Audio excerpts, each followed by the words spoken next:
Mercurial Heart, Grand Archive TCG's 4th expansion set, just came out, and with over 200 new cards added to the card pool, can be a little intimidating for new people to start brewing decks. However, I brought some help. TM32 Bailey, our resident deck brewer, is on to talk about his thoughts on what the most powerful cards in the expansion are per element, so hopefully he can give you some insight. But don't roast him too hard, it's his first time on camera. Hello, this is TM32 Bailey here. Today I will be going over some of the cards that I believe are the best cards in the new Mercurial Heart set. I'll be separating what I think are the best cards by element so that it's a little bit easier to digest and we give a more fair treatment towards all the cards in their categories. So first, I'm gonna go ahead and start with the top 5 normal cards that I think are the best normal cards in the set so far as I've seen.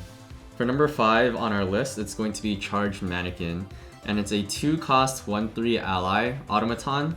Its effect reads, as long as you control a power cell, Charged Mannequin gets +1 attack.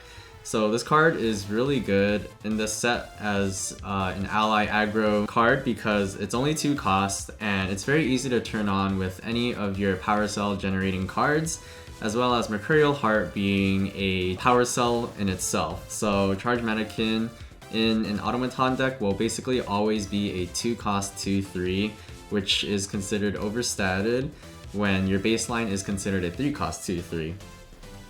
Next on our list is Retold Fortune at number 4.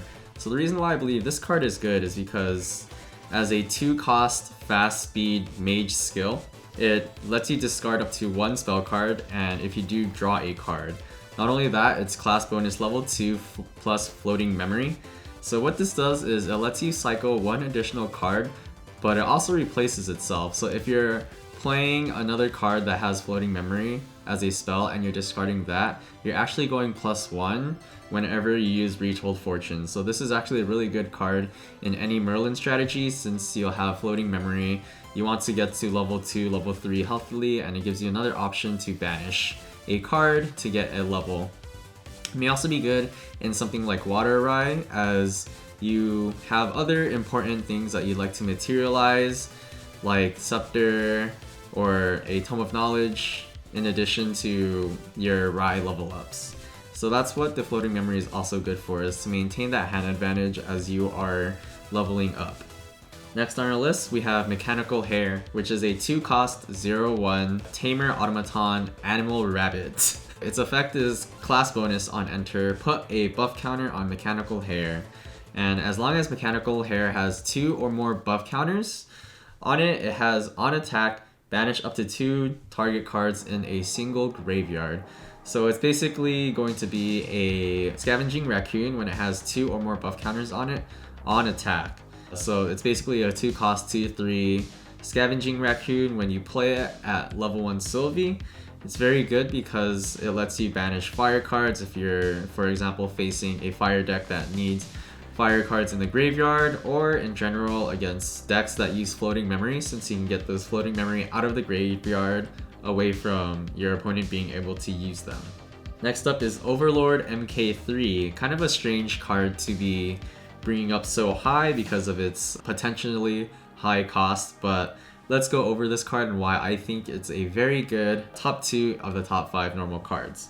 So Overlord MK3 is a 4-cost Guardian Automaton with a 5/5 stat line. As an additional cost to activate this card, you have to sacrifice 4 power cells. It has Intercept, Spell Shroud, Steadfast, and True Sight. So at the beginning of your end phase, you may banish an automaton card from your graveyard. If you do, you put a buff counter on Overlord MK3 and you draw a card. So why do I think this card is so high in the list for normals? Because it's actually not too hard to get 4 power cells through all the power cell generating cards you have, as well as the fact that Mercurial Heart is a power cell in itself. So you're already one step closer to bringing it out when you are playing Mercurial Heart and a dedicated power cell deck. It also has a lot of keywords: Intercept, Spell Shroud, Steadfast, and True Sight. On top of that, you even replace itself at the end phase when you banish an automaton card from your graveyard, and you put a buff counter on him as well, and you draw a card. So he replaces himself, he's a big stat line, and he has a lot of keywords on him. Finally, we have our favorite assassin normal card, Sadie Blood Harvester.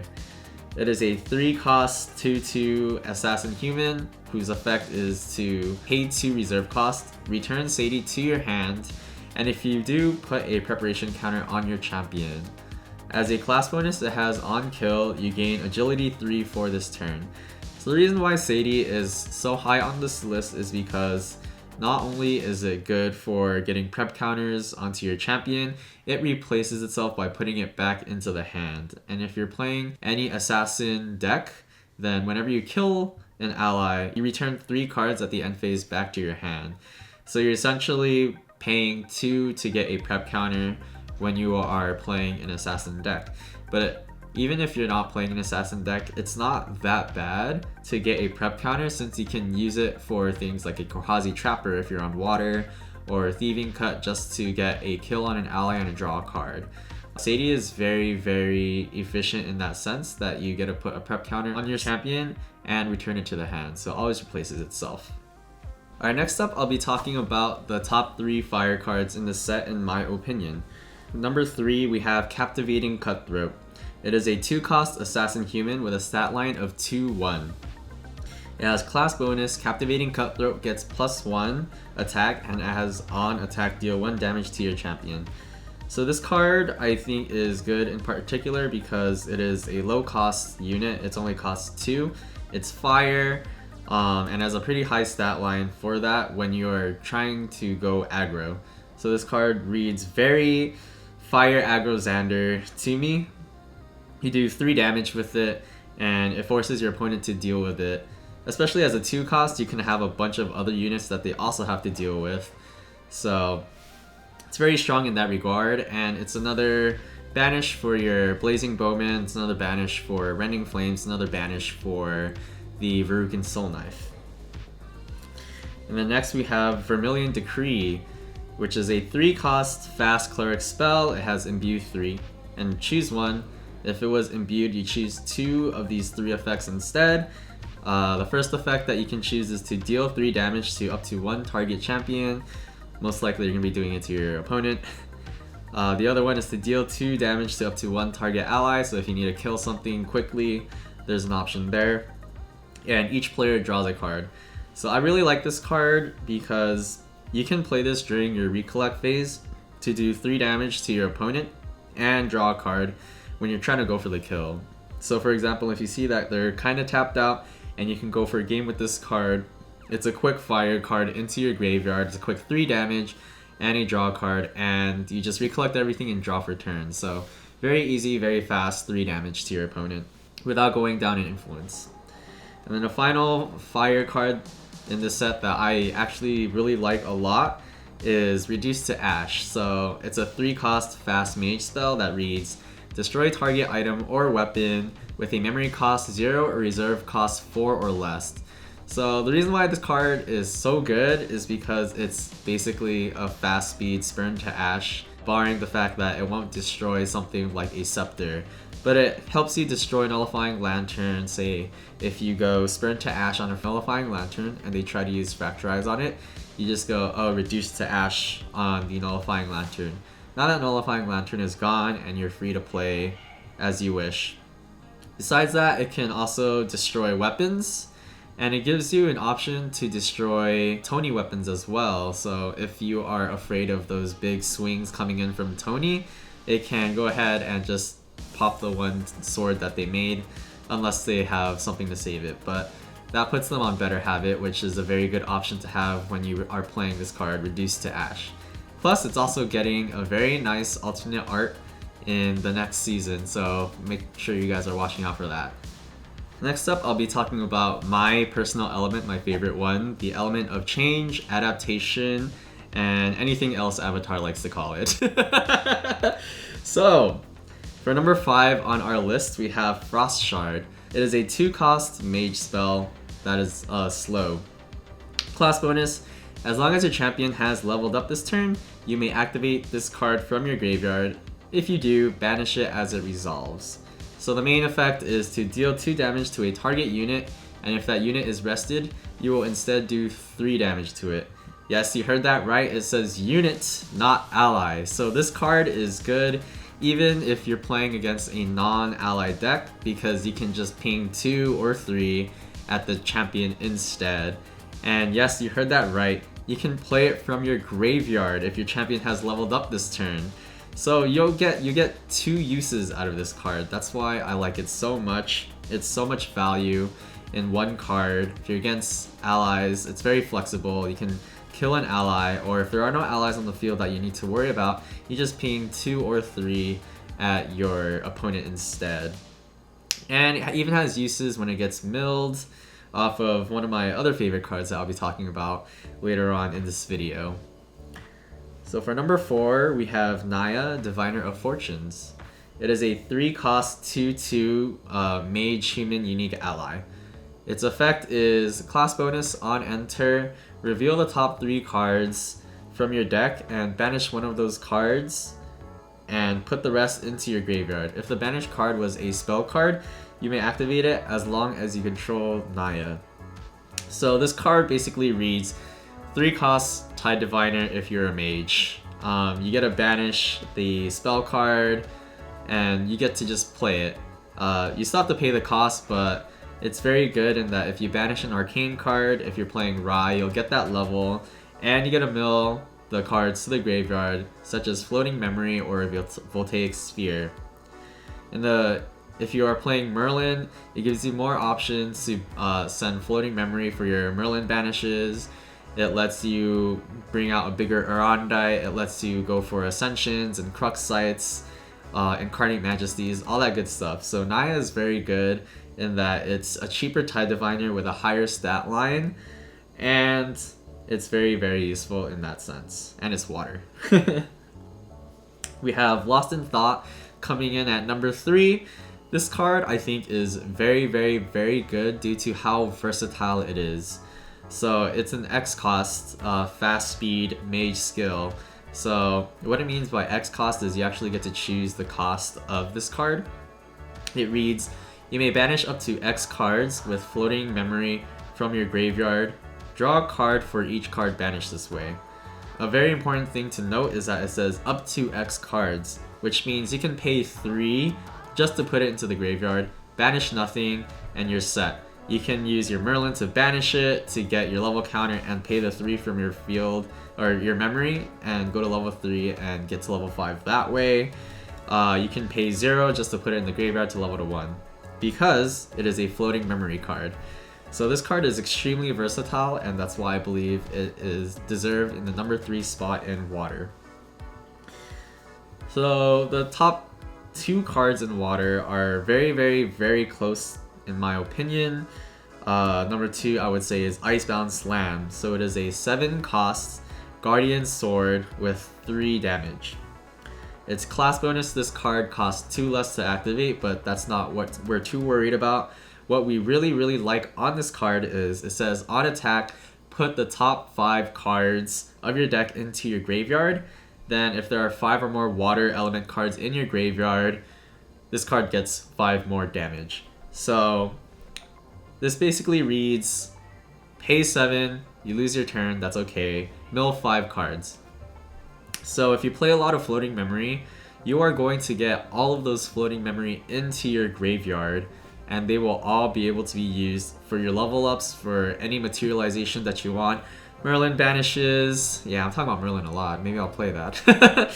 And even if you don't, if you hit waters instead, you can get to 5 more damage. So it'll do 8 damage in one swing. That is a lot of damage coming out of Icebound Slam, in addition to all the other things it can do. But this card is also versatile in that it doesn't have to just pitch Floating Memory. If it mills Crux cards, you can use Crux Sight to add your Crux cards back. You can also mill Seaside Ringleader, which lets you play more economically heavy in a Sylvie deck, since you just banish it, pay 2, and draw a card into memory. Your beasts and allies, or your beasts and animals just get stronger. You can use it to get rid of like a Frost Shard and get used that way. Very, very versatile card this Icebound Slam is. And finally, I believe the best water card in the entire set is Cerulean Decree. It is a 3-cost fast cleric spell with Imbue 3. Choose one, and if it is imbued, you get to choose 2 of these 3 effects instead. So the first one is negate up to 1 target non-attack card activation unless its controller pays 2. So what this means that it can negate allies, it can negate actions, Fantasias, anything that isn't an attack. The other effect is up to 1 target unit's attack gets -3 attack until end of turn, and the last one is a simple draw card into your memory. So why is this card so good, and why is it topping Icebound Slam in this chart when Icebound Slam seems to be able to plus you 3 to 4 cards? The reason why is because it's extremely flexible. It has 3 very solid effects. So the first one is basically Frostbind for anything that's not an attack. And in addition to that, if you've imbued it, you can just draw a card into memory.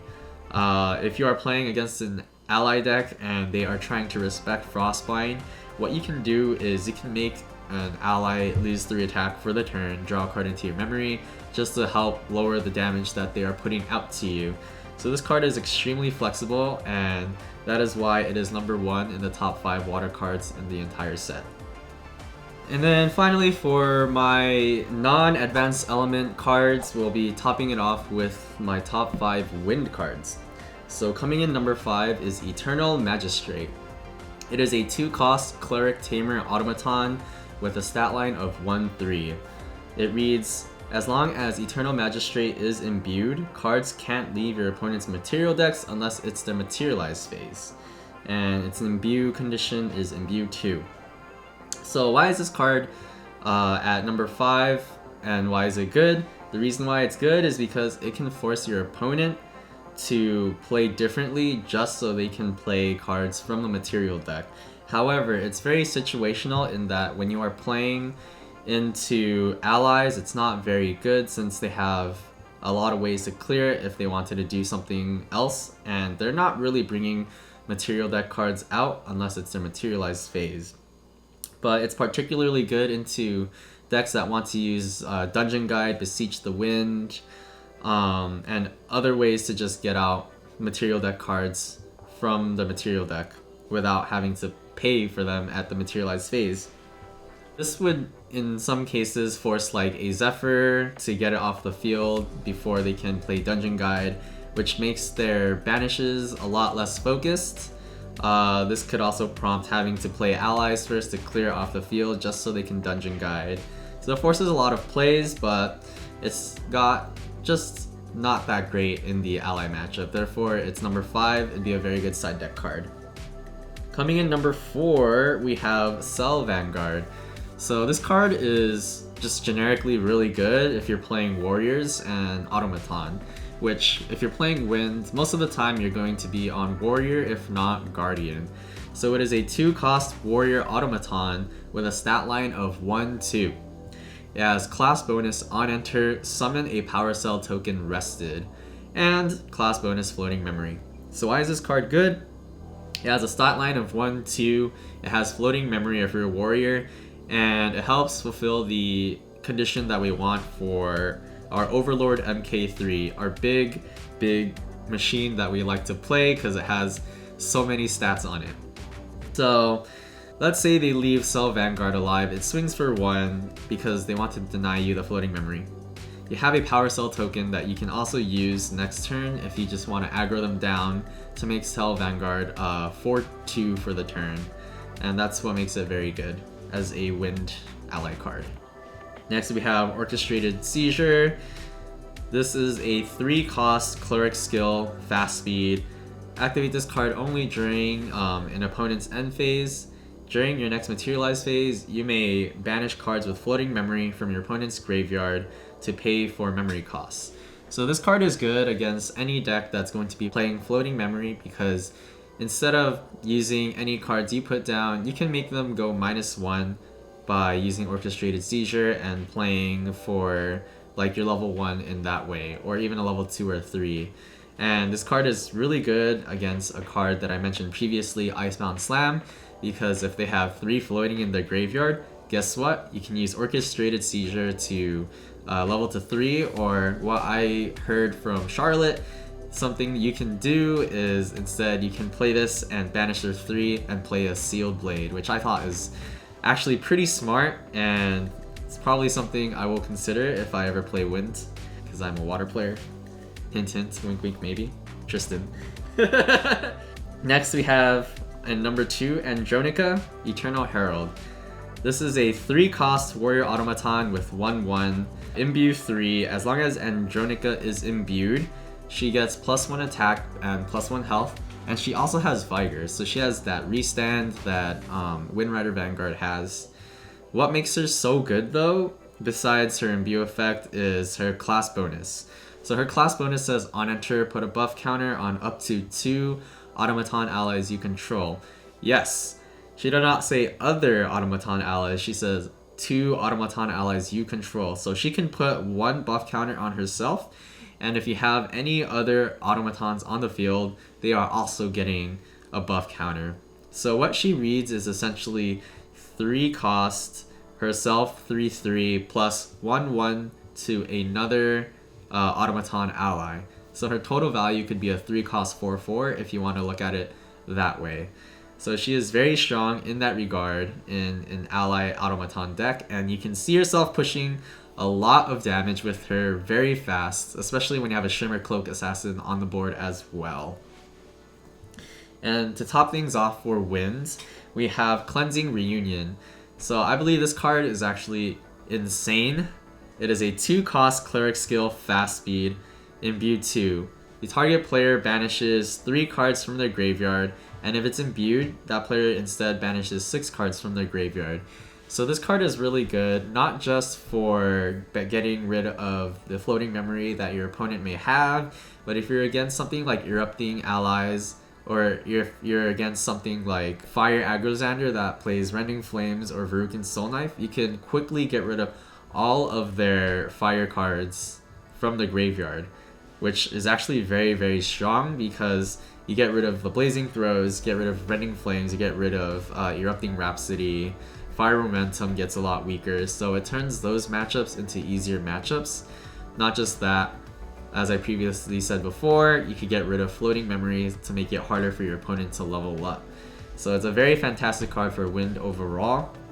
I believe that it should be played in every Wind deck, either in the main or the side.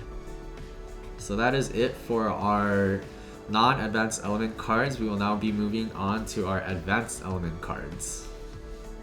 Alright, so now we'll be talking about the top 5 advanced element cards that I believe are the best in this set. Starting off with number 5, we have Astromech Attendant. So this is a 2-cost cleric automaton with a stat line of 2/3, and it is an Astro card. It has class bonus on enter, gather 3 times, so you get 3 herbs whenever you play this on enter. It also reads, whenever you brew a potion, you get to draw a card into your memory. So the reason why this card is very good is because, just not because of the gather 3 times, but there's a potion card that actually lets you add 3 cards from your memory back to your hand. And when you have this out and you brew that, you get to draw a card into your memory, and you can put everything back into your hand when you play that combo. It's also very good generically just to get out, what is that one card? Prima Materia. It's very good to help you get out Prima Materia, as well as any other potions that you may want to play. Not only that, it's an automaton, so Claude can bring it back if it ever gets destroyed and you still have Claude in your hand. For our number 4 card in Advanced Element, we have Cordelia Horus Kaiser. So this is a Neos Element 5 cost 3/4. It is a unique ally guardian human, and it reads, on enter, summon 2 automaton drone tokens. Class bonus, token objects you control have reservable. So this card is really good in Neos, specifically in the Orosil Greatsword version, because you can play Cordelia, you can summon out 2 of those sword tokens instead of playing those automaton tokens, and they are each 3/3. So they can still combine to give 6. They're also reservable, so you can use those 2 to also pay for another card that you would want to play that turn, and still sacrifice them to give your Tony Swing another 6. Not only that, she'll do 3 herself, so value-wise, she could be 9 damage potentially on one turn just by herself. Next up, we have Meteor Strike at number 3. It is a 3-cost Astra card that reads Star Calling 3. As long as Meteor Strike is being Star Called, it deals 3 damage to all units except for your own champion. Otherwise, it has Destroy Target Non-Champion Object. So the reason why this card is really good is because of its flexibility.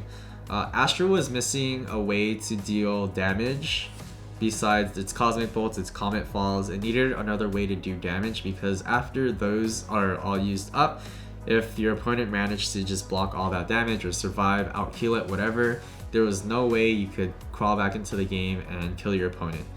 This gives you another 3 damage to everything, gives you another glimpse that you can possibly get to clear an ally field if you're being hoarded right now.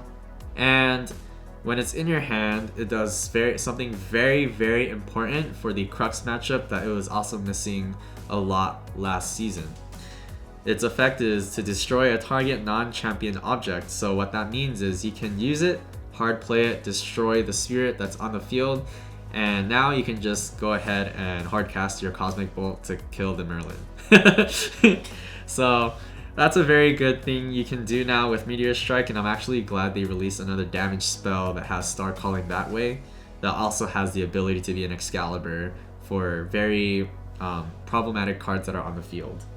Next up, we have a Debilitating Grasp at number 2. It is a 2-cost Umbra card, Assassin Curse. It has 2 attack for an attack card, and it reads, class bonus, on champion hit, put Debilitating Grasp on the bottom of the hit champion's lineage. Its inherited effect is the first card you activate each turn costs 1 more to activate. So this card is very cheap. To play, it's only 2 costs, so it's perfect in a 7-card hand where you have a dungeon guide to level up to level 3.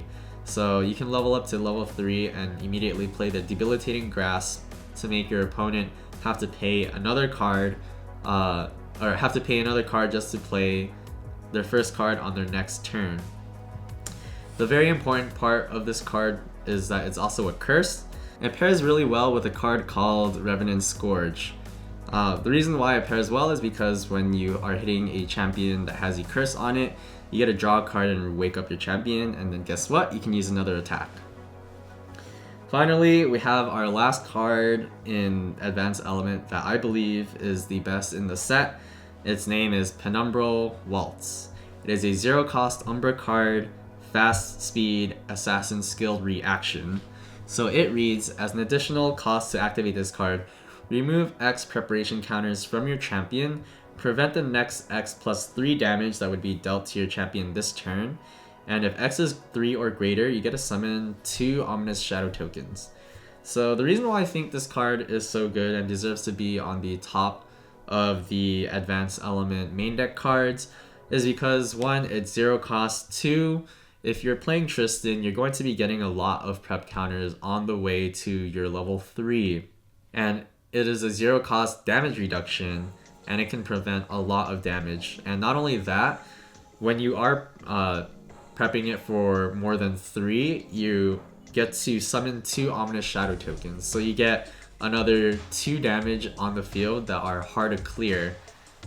So this is what makes Penumbra Waltz so good.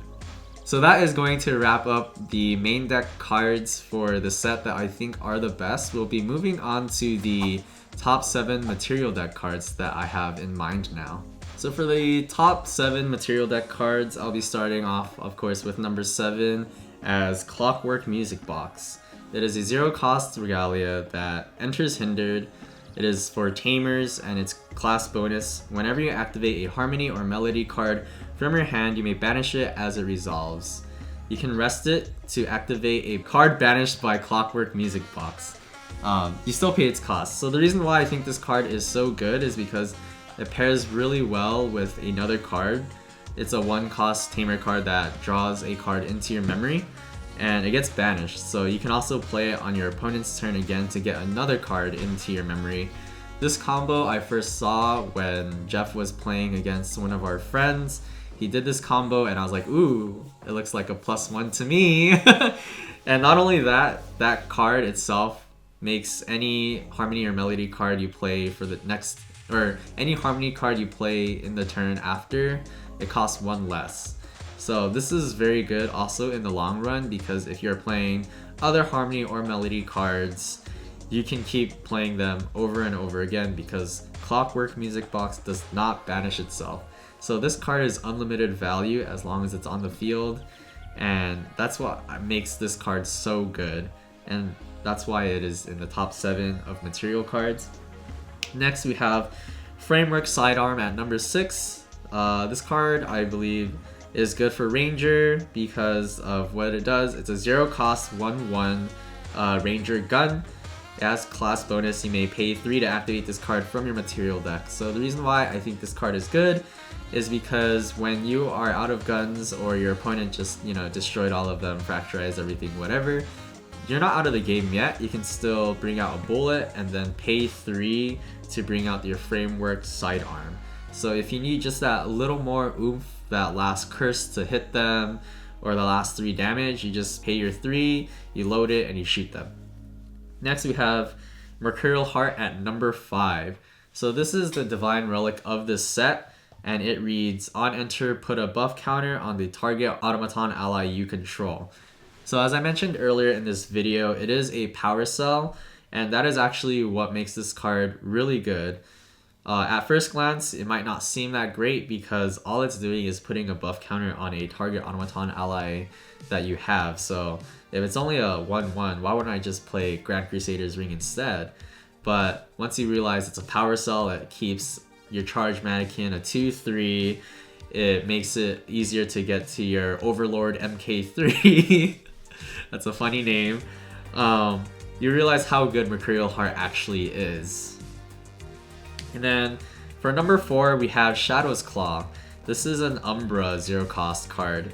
It is a 1/3 attack assassin dagger.